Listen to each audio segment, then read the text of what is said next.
haddaydan idinku dee aydan xoog saari lahayn xaqiiqada ma imaateen hawsha ma imaateen ma garatin marka aad iyo aad aan kugu mahadcelinaynaa dabayaaqadii 91dii markii dalka Soomaaliya uu burburay sidoo kale waxaa la burburay hay'adihii dawliga ahaa ee dalkan uu lahaa dabcan waxaa hadda muuqata in dawladda dhexe ee Soomaaliya ay u xusul duubatay sidii loo soo celin lahaa hay'adihii dawliga ahaa ee dalkan uu sharafta ku lahaa dunida inteeda kale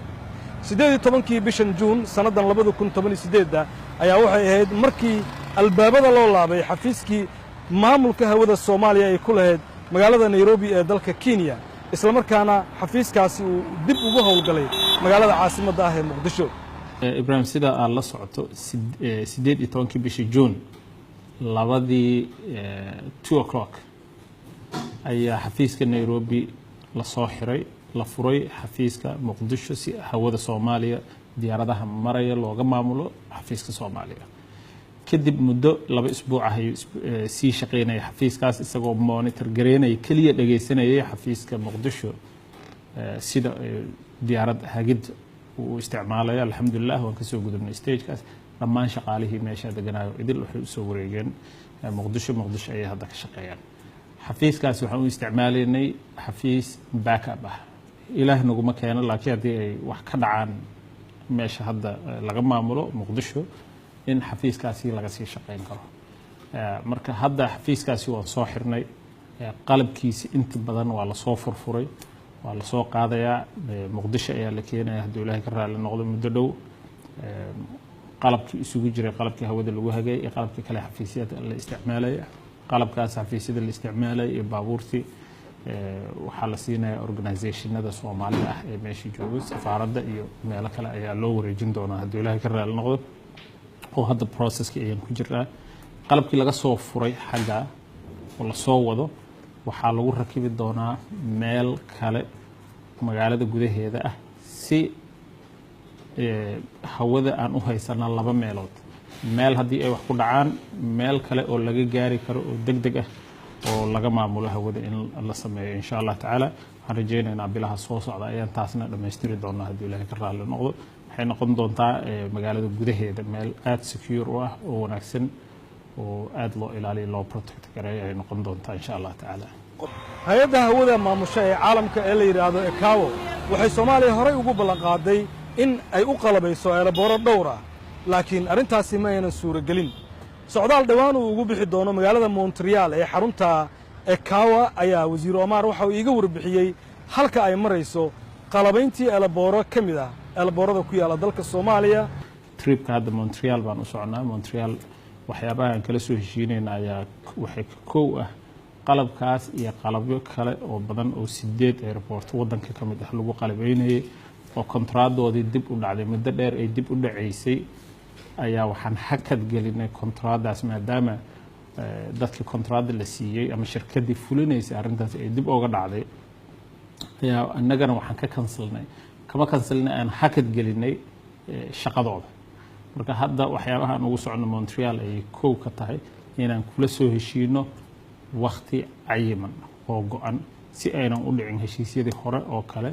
in lagu heshiiyo dhisa oo aanan waqti lahayn hadda waxaan u socnaa inaan la soo xisaabtano projectyadii hore koow 2 projectyadan cusub ee 8 airport la qalabeynayo iyo site-kan labaad ee laga hagi doono hawada oo la mid noqon doono midka Muqdisho meeshii laga dhisi lahaa iyo waqtiyadii lagu dhisi lahaa inaan kala soo heshiino haddii ilaahay ka raali noqdo soo celinta hawada Soomaaliya ayaa waxaa daba jooga in diyaaradii Somali Airline iyana dib loo soo celiyo waxa wasiirku ii sheegay in hadda ay diyaariyeen pilotyadii ama duuliyaashii hore iyo kuwa cusub in tababar dibadda ay soo qaataan si marka diyaaradda Somali Airline ay u timaado ay ula jaan qaadi karaan diyaaradda Somali Airlines muddo badan oo ka soo hadlaynay rajadeennana waxay ahayd inay mar hore kacdo oo la arko iyadoo duulaysa haddana rajadu way ka sii fiican tahay insha Allah taala waxaan rajaynaynaa sida ugu degdegsiin badan iyadoo duulaysa in la arko ma doonayo runtii inaan ka hor dhaco marar badan oo hore oo rajooyin fiican nagu soo jireen waxaa jiray aan sheegnay markan waxaan jecelnahay waxoogaa inaan raahdo kaliya rajadu way ka sii dhowdahay pilotyadii Somali Airlines dad badan oo kamid ah iyo pilotyo kale oo hadda duulo diyaarado kala duwan ku duulo intaba waxaan u sameynaynaa tababarkaasi oo mar dhow bilaabin doono haddii ilaahay ka raali noqdo. hadda processkiisa aan ku jirno ayaa waxaan doonaynaa in diyaaradaha waaweyn loo soo tababaro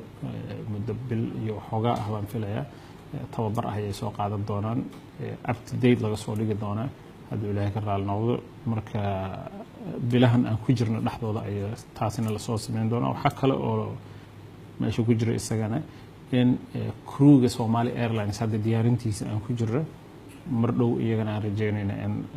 shaqaale badan